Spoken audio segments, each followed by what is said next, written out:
하나님 말씀 아가서 1장 3절 말씀입니다. 예수님은 신랑 대신 예수님이십니다. 교회는 주님의 거룩한 신부고 예수님은 교회의 머리 대신 예수님은 신랑 되시는 예수님이십니다. 오늘 본문에 보면 예수님이 사랑받는 분이라고 얘기합니다. 다른 말로 하면은 예수님은 흠모함을 받으시는 분이시라는 것입니다. 성경에는 예수님을 반대하고 대적하는 사람들이 나옵니다. 반대로 예수님을 흠모하고 사랑하고 예수님을 위해서 어떤 대가를 치르고라도 사랑하며 따르는 자들이 또한 나옵니다.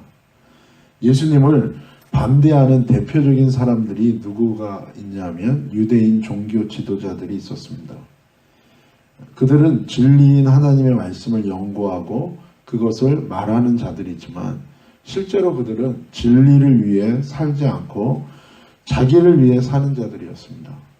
자기를 내려놓고 진리를 따라 순종하지 않았습니다. 진리를 자신의 삶의 최종의 목표로 삼고 사는 자들은 아니었습니다. 그래서 그들을 예수님은 회칠한 무덤이라고 얘기하셨습니다. 자기를 구하고 예수님의 용서와 구원을 천국을 얻으려는 자들은 절대로 영생과 구원을 받지 못합니다. 자기를 위해 살면서 용서는 받고 싶고 천국은 가고 싶은 거예요. 그래서 예수를 믿는다는 것이 여전히 자기를 위해 살면서 죄 용서함 받고 천국 가기 위한 그 수단으로 예수님을 믿는 겁니다. 그 믿음은 예수님하고의 관계성이 없어요. 예수님을 사랑하는 게 아니라 예수님을 이용하는 것입니다. 마지막 때에 주님의 신부된 교회는 가짜 신부가 있고 진짜 신부가 있다고 얘기합니다. 다른 말로 하면 진짜 교회가 있고 가짜 교회가 있는 거예요.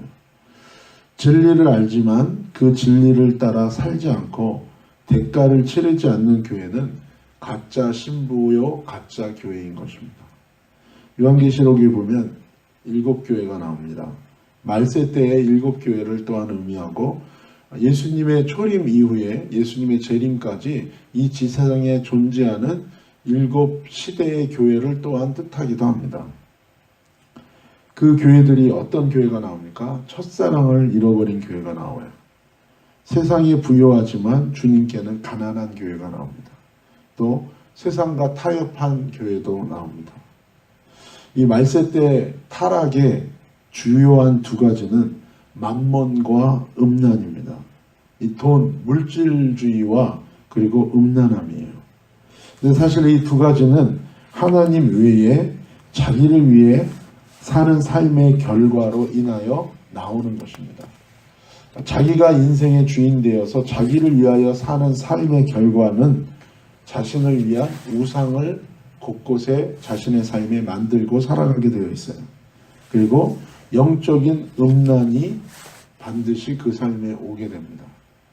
그걸로 인한 육적인 음란이 그 삶에 임하는 것입니다. 그것을 통해 사단의 공격과 시험이 있는 거예요. 주님께서는 우리에게 깨어있으라고 얘기합니다. 이 아가서에도 보면 그 신랑과 신부된 관계 속에서 깨어있어야 되는 것을 얘기해요. 거룩한 관계는 그냥 이루어지고 그냥 지켜지지 않습니다. 깨어있어야 되는 거예요. 그 관계에 헌신해야 되는 것입니다. 그렇지 않으면 그 관계를 유지할 수 없는 것입니다. 우리는 순간순간 주님께 우리의 마음과 생각과 우리의 모든 것을 주님께 드려야 돼요.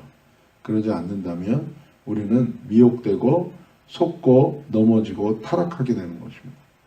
주님은 말씀과 기도로 깨어있으라고 얘기합니다. 한편으로는 거룩한 습관이 우리 삶에 이루어져야 돼요. 끊을 것은 끊어야 됩니다. 게으름과 안일함은 사단에게 틈을 내주고 내 정욕대로 삶으로 스스로 무너지게 만드는 윅포인트가 되는 거예요. 작은 여우가 포도원을 허문다는 것을 우리가 기억해야 됩니다. 하지만 주님을 사랑하는 교회는 또 이 7교회 가운데 나오는데 어떤 교회예요? 빌라델비아 교회로 적은 능력을 가지고도 주님의 말씀을 지키고 순종하는 교회예요.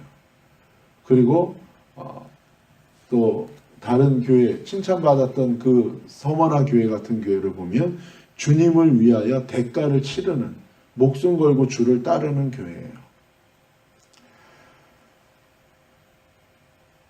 책망받는 교회도 있어요. 칭찬받는 교회도 있어요. 저와 여러분은 마지막 때에 어떤 교회로 살아가야 되는가? 우리가 교회입니다. 우리가 주의 신부예요. 우리는 어떤 교회, 어떤 신부로 살아가야 되는가? 책망받는 교회인가? 아니면 칭찬받고 주님을 기쁘시게 주님이 받으시는 교회된 삶을 살 것인가? 우리가 선택해야 되는 것입니다. 예수님을 사랑하는 대표적인 인물로 등장하는 사람이 바로 예수님께 향유 옥합을 깨트린 여인입니다. 예수님께서는 그 여인의 헌신과 그 사랑을 복음이 전해지는 곳마다 이 여인을 기념하라고 얘기했어요. 일종의 모델이고 샘플러와 같은 거예요. 그 여인은 사실 과거에 창녀였습니다. 과거가 있는 여자예요. 과거에 거룩한 사람이 아니었어요. 하지만 그리스도의 구속의 은혜로 거룩한 신부가 되었고 이제는 그 주님을 사랑하는 것을 위하여 대가를 치르는 자가 된 거예요.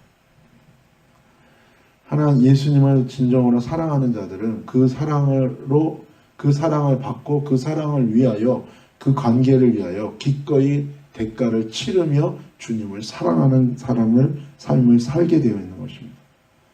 더 이상 세상 것에 휘둘리지 않고 주님을 온전히 따르는 거룩한 자가 된 것입니다. 여전히 세상의 미련을 버리지 못하고 결단하지 못하고 게으르고 악하고 타협하고 뒤로 물러가고 집륜에 자꾸 빠지는 게 아니라 더욱더 주님을 갈망하고 그 내면이 주님을 향한 사랑으로 충만해져서 예수님을 구하고 또 구하는 거룩한 갈망이 넘치는 자, 그것이 마지막 때에 주님께 구별된 신부이고 주님이 기뻐하시는 주의 몸된 교회인 것입니다. 주님을 사랑하는 자들이 그런 자들입니다. 죄와 정욕이 우리 안에 넘치는 게 아니라 예수님을 사랑하고 그분의 아름다우심과 성품을 사모하고 찬양하고 우리의 시선을 주님께 고정하는 그런 삶이 진정한 은혜요 축복이고 능력의 삶이에요. 내 기름이 향기로워 아름답고 내 이름이 쏟은 향기름 같음으로 처녀들이 너를 사랑하는구나. 주님을 흠모할 수 있는 주님의 신부들, 주님을 사랑하는 주님의 몸된 교회, 그 사랑의 관계를 위하여 마땅히 어떤 대가를 치르고서라도 주님을 사랑하고 주님을 따라가고자 하는 주님의 선하심을 맛보아 아는 그 기름의 향기, 그 이름의 아름다운 그 향기를 아는 자들, 그 가치를 아는 자들, 그래서 그것을 위하여 자신의 삶의 모든 것을 걸고 주님을 따르며 주님을 사랑하는 자들, 그런 자들이 바로 마지막 때에 주님의 구별된 신부요, 기름이 준비된 자요, 주님이 기뻐하는 주님의 몸된 교회인 것입니다. 오늘 하루 저와 여러분이 그렇게 깨어 그분을 흠모하며 사랑하고 그분의 신부된 교회로 오늘도 살아가는, 그렇게 세워지는 이 축복된 하루가 되시기를 예수님의 이름으로 축복합니다. 기도하시겠습니다. 하나님, 세상의 미련을 버리지 못하고 정욕 가운데에 결단하지 못하고 게으르고 악하고 타협하고 뒤로 물러가 침륜에 빠지며 아버지 하나님 주님을 배반하고 대적하는 인생이 아니라 주님을 더 깊이 맛보아 알며 주님을 더 흠모하고 사랑하고 주님과의 관계와 그 사랑을 위하여 마땅히 대가를 치르고 어린 양의 뒤를 쫓아가는 우리 모두가 되게 하여 주옵소서. 예수님의 이름으로 감사하며 기도 올리옵나이다. 아멘.